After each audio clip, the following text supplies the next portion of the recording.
Okay. Well, yeah. Morning, everybody. The paper we're presenting today. I'm one of four authors. Is Karen, who's here with us virtually.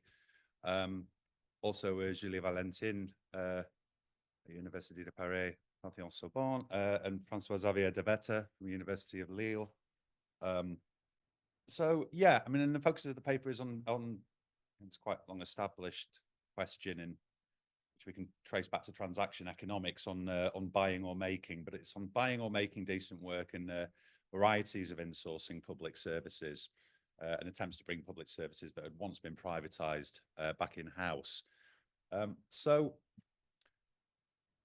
yeah, I mean, labor movements, unions with public sector memberships, they've very often prioritized, campaigned in recent years for bringing outsourced services back in house. So it's an idea that public authorities would be making services instead of simply buying them in from outsourcing providers. So that's been a fairly common policy priority in recent years. It's fairly well known, obviously. This is not new that kind of outsourced workers often, face deterioration in their working conditions. Pay is held down. There are often a whole load of non-pay related working conditions which tend to suffer when services are outsourced.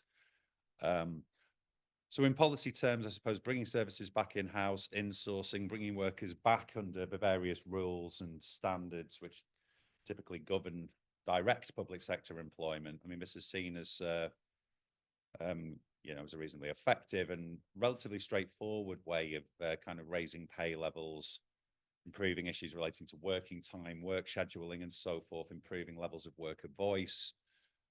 So there are fairly obvious reasons why insourcing has been seen as desirable. Outsourcing, it's not one set thing. There are a whole plethora and constellation of varieties of different forms of outsourcing, different combinations of it, different combinations of subcontracting and so forth, which are very varied. I mean, we drew on work by Nick Brenner, Jamie Peck, and others on this idea of variegated neoliberalization. That's not an easy thing to say this early on a Saturday morning, is it? But they argue, I suppose, that neoliberalism and its emergence took many very different forms of organizational and institutional experimentation. And here I have my reference for tribute, if you will, to Gregor Murray et al.'s 2020 paper on institutional experimentation. So while you've got a great deal of variety in terms of how services were outsourced,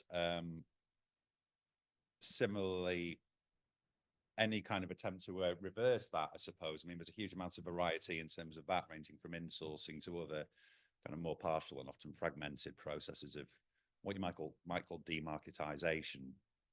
So the paper is going to draw on empirical evidence from case studies in Germany, France, and Britain, looking, I suppose, at how insourcing and outsourcing are they're not absolutes. They're more usefully conceptualized as two poles of a continuum within which public services are organized, so some degree of public ownership, in some cases hybrid forms of organization, in some complete outsourcing and contracting out to private organizations. So in terms of outsourcing and what it is, there's a huge amount of variety. So policies around these questions of make or buy in terms of services were often shaped by these legacies of variegated neoliberalization, but there are also other parallel trends, is institutional logics, but seek to correct that to some extent. And clearly, UK, Germany, France, we've got very different institutional contexts, and that has a fairly major role in determining what, if anything, can be done about outsourced work, what can be done to improve it, and so on. So much of this is probably quite familiar to a number of colleagues in the room, given the topic of the session. But these wider dynamics of privatization, outsourcing, it's associated with a whole kind of new public management movement that emerged in so many current countries, really, since the early 1980s. In recent years, there's been, and I think you could conceptualize this as a form of organizational or even institutional experimentation. But there's been various debates, campaigns, discourses, and so forth in relation to kind of remunicipalization or reverse privatization, particularly since the late 2000s. So we think of the work of David Hall, Kishimoto et al. As a report for the Transnational Institutes and so on, where they've been talking about reversing privatization decisions, fairly widespread acknowledgement that outsourcing, privatization, and so forth, in many cases, it's led to deteriorating service performance, poor value for money for taxpayers in the case of public services, service users, and so on, various inefficiencies, deficits in democratic oversight as well. I mean, once public services go out to private companies, clearly the public sphere has less influence over it. Deteriorating working conditions, crucially, as well, as another feature, if you like, of these sorts of processes. A lot of the literature so far on insourcing, there's some very detailed research on sectors including the water industry, electricity, various public utilities like that. Much of the debate, empirical cases of insourcing and reverse privatization are in those sorts of fields. But again, there's a huge amount of variety because we're kind of, as you can see here, the institutional, financial, cultural norms that exist within particular industries or areas of service provision vary quite a lot. So we'd argue that there's something of a neglect in some of the literature that exists on remunicipalization, reverse privatization in relation to the effect on working conditions, and research which really looks into whether there is a uniform beneficial effect for workers when they're insourced, what the complexities might be, how that might vary from sector to sector, and so on. So what we're trying to do with this paper is to really kind of bring the concern with working conditions and decent work back into some of these debates. The project itself, but this is drawing on, was the Procure Fair project. So this was a project supported by the European Commission, who we need to thank, and especially as a kind of researcher in post-Brexit Britain, the fact that we're invited at all to do anything relating to the European Commission is incredibly welcome. So thank you, Karen. It was coordinated as well by Uni Europa, the European level global union federation. So in terms of the project, it was a kind of 6-country report. You can see here we've got the names of the authors and colleagues who worked on this. I was obviously working on the UK report along with Eva Herman, Damien Grimshaw, Aristea Kukidaki. I mean, 5 other national level case studies on Denmark, France, Germany, Italy, and Poland. There's a link there. All the reports are available. There's 6 of them. Each of the reports are about 50, 60 pages long. There are mercifully kind of TLDR sort of summaries as well available on there where, if you don't want to wade through absolutely everything, you can get a summary. And there is a comparative report as well, which draws all of this together, which Karen authored. So that's the wider project. I mean, the main research themes in it were, related to things like protective gaps in terms of outsourced work, what the problems are in terms of work and employment, how people's rights to work might deteriorate under outsourced arrangements, looking at various strategies relating to attempts to include social and labour clauses within public procurements and so on, and to make sure that working conditions are on the agenda when outsourcing decisions are made or when contracts are put up for tender. So the strategies are important. These sorts of alliances between unions, NGOs, peer organisations, representatives of employers, how various factors come together to advance these sorts of agendas, how they learn from each other. We broadly used the crimped case study template as a means of organising all of these data, which are fairly sizable. I mean, we, by the end of the project, we had 179 interviews, 25 case studies across the 6 countries. We also sort of followed this up with national workshops with key stakeholders to validate some of it as well, along with experts interviews. So we've got a huge amount of data, and the crimped case template was actually very useful to try and make some sort of coherent narrative out of all of this stuff. So that's the study that it's based on. Overall, I suppose you could argue we're taking a somewhat abductive approach, really. The original focus of the project wasn't necessarily on insourcing. It's more about buying decent work, social and labor clauses, as I mentioned. So this paper focuses on 3 of the countries where there were some quite interesting cases of variegated outsourcing and variegated insourcing at the same time across Germany, the UK, and France. There is this argument in terms of public procurements, in terms of attempts to improve working conditions within it, that's insufficient. I mean, the Ian Greer and Charles Umney book on marketization, which came out in 2022, which is well worth reading, argue that blunting marketization is not enough and it is necessary to reverse it. So we start to look here at cases where attempts were made to reverse outsourcing and what the outcomes were. The project focused largely on, well, I mean, across the whole Procure Fair project, there was a focus on cleaners and security guards in particular, so outsourced ancillary services, typically low paid. In the case of cleaners, an overwhelmingly female workforce.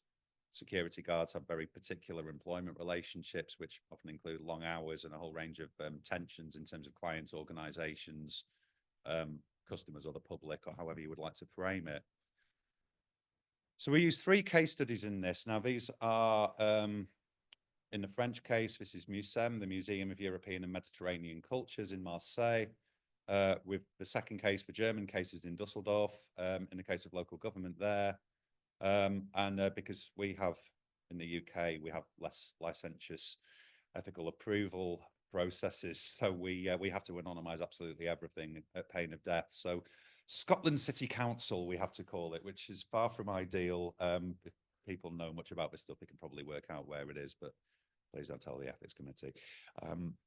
So we've got those 3 case studies, and what they each show various kind of varieties and hybrid forms of outsourcing and very different institutional means of contestation of outsourcing.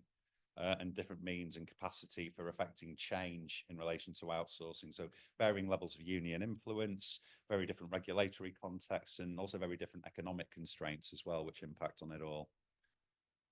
So in terms of the factors that support or hinder reverse privatization, so in the MUSEM case, there were a lot of embedded characteristics that really militated against reverse privatization. This museum, it opened, they had a fully outsourced security service, various problems relating to kind of quality, the relationships between these privatized workers and the people coming into the museum had been raised. So you have a fully outsourced workforce, and the decision there was to insource its management. So the workforce stays outsourced, but the management is actually brought back in-house under the public sector. And that had something of a significant impact. The case of Dusseldorf, in relation to cleaners, there was a kind of fairly major outsourcing of the majority of cleaning staff. So 80% of cleaning staff were outsourced in the case of Dusseldorf, but after various countervailing pressures, that was brought back to a more like 50%. So through the kind of staff council or works council system, backed up by unions, public pressure and campaigning, they were able to sort of increase the amounts of directly employed staff back up to 50%. We take the case of Scotland City Council in the UK. There'd been a kind of mass privatisation of, well, a mass outsourcing of cleaners and ancillary staff, so around 6,500 workers.